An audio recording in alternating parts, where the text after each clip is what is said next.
Hi, this is Karen Zesses of ASCOA Online. In August, Argentines voted in the PASO primary for president.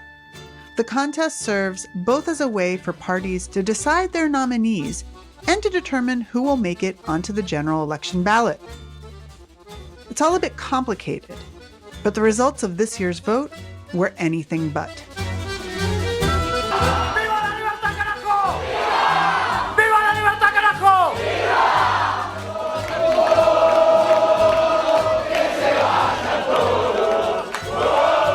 Javier Milei, an independent libertarian congressman, won about 30% of the votes, more than any other candidate or coalition.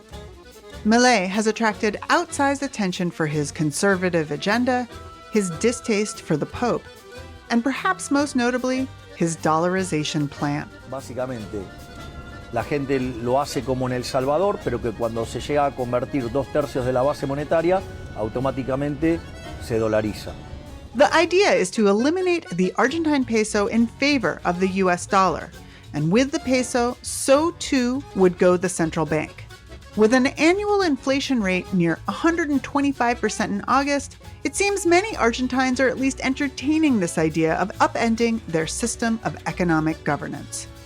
While Milei won the PASO, polling for the October 22nd election is still tight. Two other candidates are polling over 20%. And that would be Sergio Massa, the economy minister representing the Peronist Union for the Homeland Coalition. La patria sos vos, vamos a defenderla. Unión por la patria. And former security minister Patricia Bullrich for the United for Change Coalition.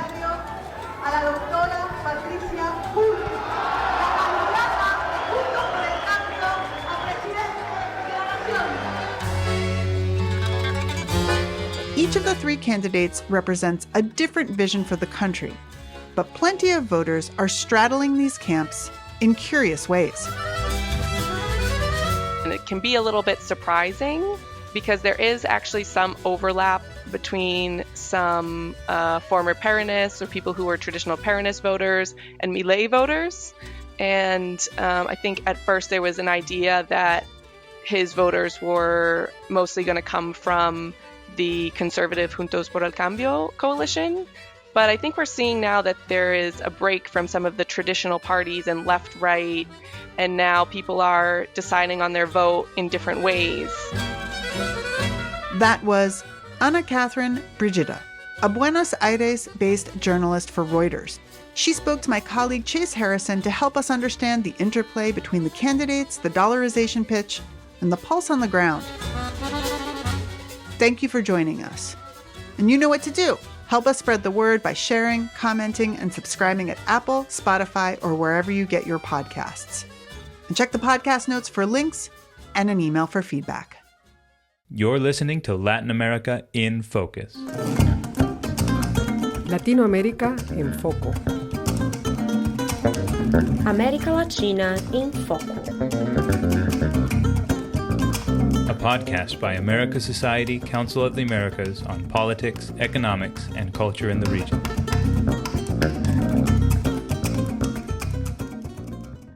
Ana Catherine, welcome to Latin America in Focus. Thank you so much for having me. You're talking to us today from Buenos Aires, Argentina, where in a couple weeks, Argentines will go to the polls and there'll be 5 candidates for president, each of whom represents a pretty substantially different vision for the future of the country. And many of these candidates are pitching this election as an inflection point for Argentina. I'm wondering, from where you are in Buenos Aires, are you finding that voters are approaching this election with excitement, with trepidation? How are they feeling a few weeks out? I think that what I've been hearing a lot from voters is that they really want a change. I think that's something we've seen in a lot of different countries in Latin America, where people are really asking for a break from the traditional parties and the traditional policies. Of course, we have inflation at 124% annually. So people are very frustrated and want a solution to that problem. And that's a lot of the driver for many voters here. One candidate who perhaps represents this change notion is Javier Milei, who is a libertarian congressman who got the most votes in the primary election. And he speaks directly to that issue of inflation by proposing dollarization. It would maybe be the biggest sea change proposal that's being put forth during this election. Talk to me about where this push for dollarization is coming from. Well, I think one thing that's really important to understand is that Argentines love their dollars. There's a stat that Argentines have about $261 million, which they call bajo el colchón, under the mattress, which is sort of not exactly literal, although sometimes it is a bit literal. Argentines save their money in dollars. The peso has been very weak for many years. They also lived a crisis in 2001 where many people lost their savings. So they really prefer to save in dollars. So I think that that is part of the reason why it's very appealing to some people for a candidate to say, hey, we're all going to use dollars and we're going to get rid of the peso. Of course, getting into the economic nitty gritty of how that actually would have to happen is a little bit more complicated. But in terms of a proposal that speaks to people, it's resonating a lot with voters at this moment. Do you find that voters are thinking through the risks and the side effects of dollarization, or is this something more visceral that they just want to see a change because they find these economic conditions so unsustainable? I think it is very visceral. I'm a journalist. I'm covering this and even trying to figure out what that means, how that's going to happen, how many dollars does Argentina need, not just its citizens having dollars, but dollars in the central bank. What would that timeline be? What would the exchange rate be? That's something that is a bit difficult even to understand for many experts. There's starting to be some more details as Milei has become more popular, but it can be very difficult to understand exactly how that would happen. Before you were based in Buenos Aires, you were based in Central America, in a region that also had these big questions about what it would mean for a country to switch its legal tender. Though in the case of Central America, it was countries like El Salvador choosing to use Bitcoin.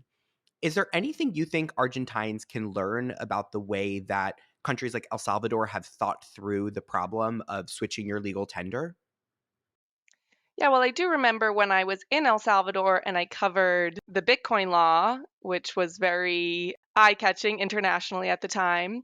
One thing that really struck me was that I talked to a lot of people in El Salvador, and one thing that they said why they didn't like the Bitcoin law was because they remembered dollarization and they remembered that as a very painful time for the country. They found it very difficult to change their currency.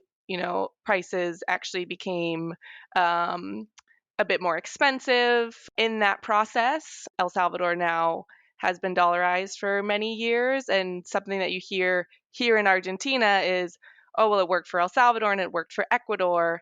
But I think, now we're seeing that El Salvador, there's some issues in terms of dollarization that brings in terms of losing your monetary policy.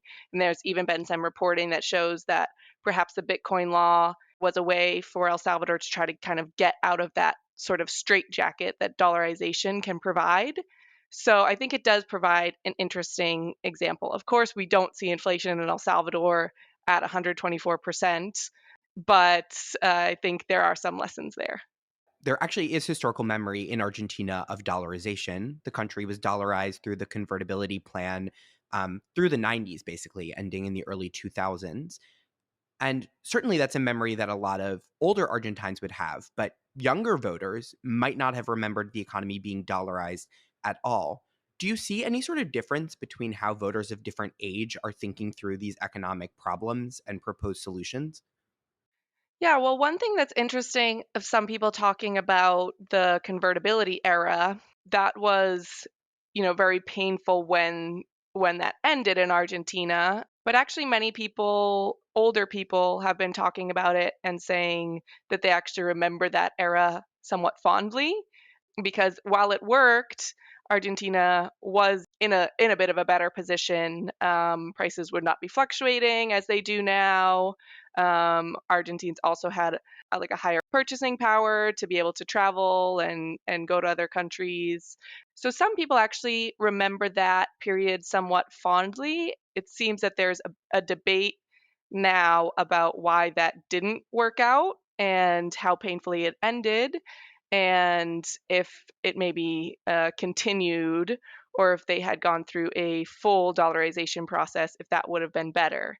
Of course, younger people in Argentina don't remember that period, but their general sentiment is that basically, as long as they can remember, there's been inflation, higher inflation than most countries.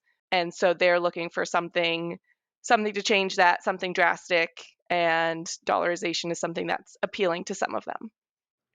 The candidate of dollarization, Javier Milei, performed quite well in the interior of Argentina, in the provinces, during the primary in August. He won 16 out of 24 of the country's provinces.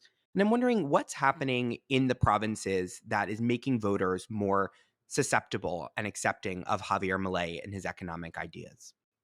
Well, I think it's definitely something that at Reuters we're still trying to figure out. There's some different theories. One could be that there's some data that shows that some provinces are actually hit harder by inflation. The annual inflation data is nationwide, but then you can also see a breakdown of different provinces.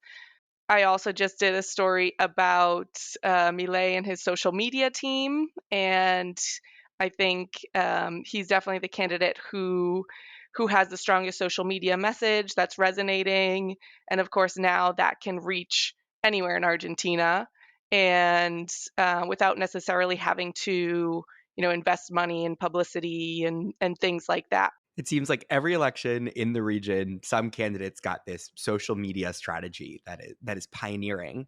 But at the same time, as you reported that Milei has this big social media outspoken group of supporters. Argentina is a country that still has a lot of traditional voter mobilization. Using all sorts of techniques to get voters out to the poll at the neighborhood level. Are you seeing any interplay between these two different forms of generating turnout? Yeah, I think that's a good point, and I think it's important to not discredit the other parties and how popular they have been in the past, and also their party structure. So we've talked a lot about Milei, but there are other candidates, and they do have a significant support still. One thing that many people point out about Milei's party is that it's very new. They don't have as much of a party structure, hierarchy, organization, and that could be something that could hurt them both at the polls and if they eventually govern. The other parties, in particular the Peronists or the Unión por la Patria coalition, has traditionally been the strongest party in Argentina. It's very organized. It has a lot of power to mobilize different social groups, in particular unions and workers.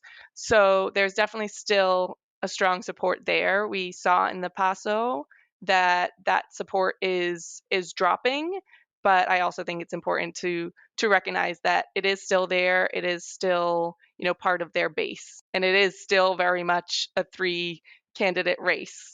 Yeah, and the candidate of the Peronist coalition, the Unión por la Patria, is Sergio Massa, who's currently serving as the country's economy minister. So in some ways is having to defend the actions he's taken over the past couple years. How is he approaching having to defend his work and also present himself as a solution to the country's issues? Yeah, he's a very interesting politician. In some ways, even though he is allied with the Peronist coalition, he's considered to be more of a center candidate. They have traditionally more leftist policies in terms of supporting workers, social programs, and things like that. But I think his ticket in general is running on, continuity, the status quo, keeping with a lot of the policies that have been implemented in the last years. For example, some Bullrich and Milei are both campaigning on cutting a lot of government spending. So Massa is very much the candidate that's focused more on, keeping those programs intact, which are very important in Argentina to certain sectors. So I'd say that defines his candidacy a little bit. Has there been a role in Massa's campaign for current president Alberto Fernandez or current vice president Cristina Fernandez de Kirchner? We haven't seen much of Alberto Fernandez in particular in this lead up. He's not a particularly popular president at this moment, leading a government that has had the highest inflation in Argentina in more than 20 years. I think it wasn't a shock that he didn't decide to seek re-election, but it was a little bit of a break with tradition. Usually you'll see the current president seeking re-election. So I think that decision to not run again, I think very much signaled the fact that he recognized his candidacy was probably not going to be very strong. Cristina Fernandez de Kirchner has been a very important political force in recent years in Argentina.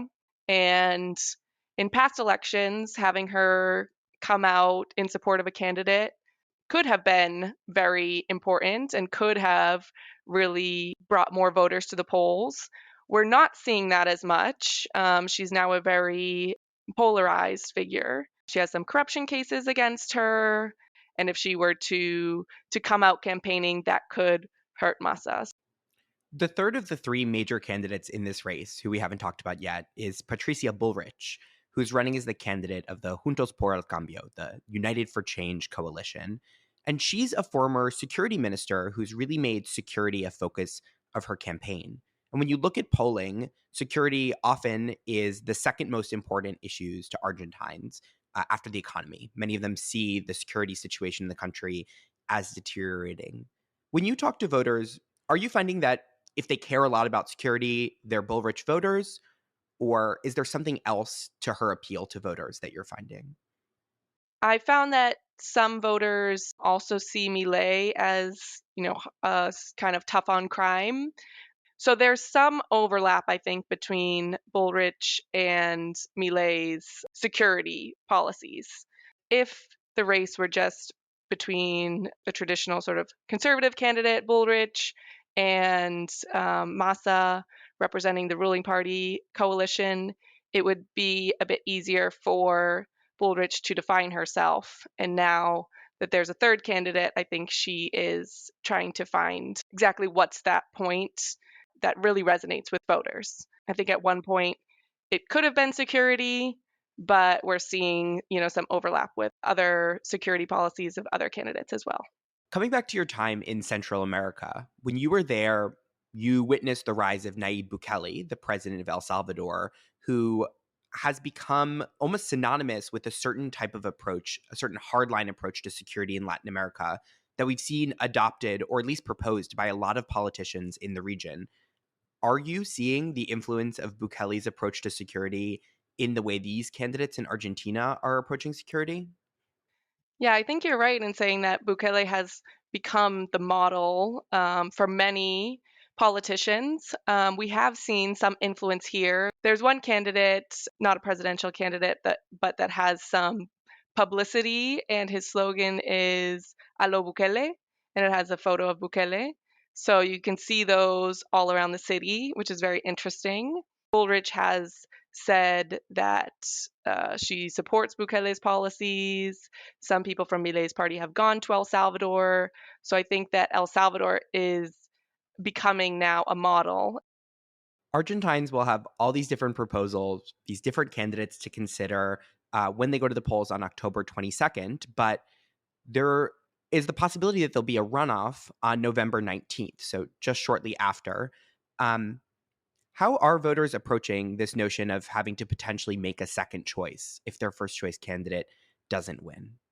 I think that will be very interesting to see. There's been some interviews where people have, or when local journalists have gone and asked people who they would vote for, and then, say, oh, if that person doesn't make it, then who else would you vote for? And it can be a little bit surprising because there is actually some overlap between some former Peronists or people who were traditional Peronist voters and Milei voters. And I think at first there was an idea that his voters were mostly going to come from the conservative Juntos por el Cambio coalition. But I think we're seeing now that there is a break from some of the traditional parties and left, right, and now people are deciding on their vote in different ways. So it is a little bit difficult to know where those votes will go. It might seem the most logical that there's the most overlap between Bullrich and Milei's policies. And so maybe Bullrich voters, it would seem, would go to Milei if she doesn't make a runoff. But I think that that's not necessarily what we're going to see. Milei is very popular, but some of his ideas are considered extreme by some voters, so there could also be an anti-Milei vote. I think that's all the time we have, but thank you so much for coming on Latin America in Focus, Anna Catherine. It's been a pleasure to talk to you. Thank you so much for having me. Thank you for listening. I'm your host, Karin Zissis. This episode was produced by our executive producer, Luisa Lemming.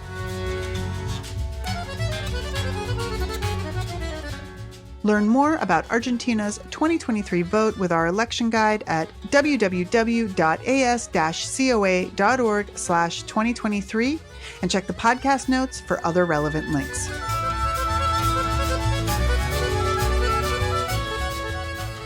The music in this podcast was performed by Alejandro Brittes Baroque Ensemble for America Society. Find out more about upcoming concerts at musicoftheamericas.org. You can access other episodes of Latin American Focus at www.as-coa.org/podcast and send us feedback at latamfocus@as-coa.org. Share and subscribe at Apple, Spotify, YouTube, or wherever you get your podcasts. Thank you.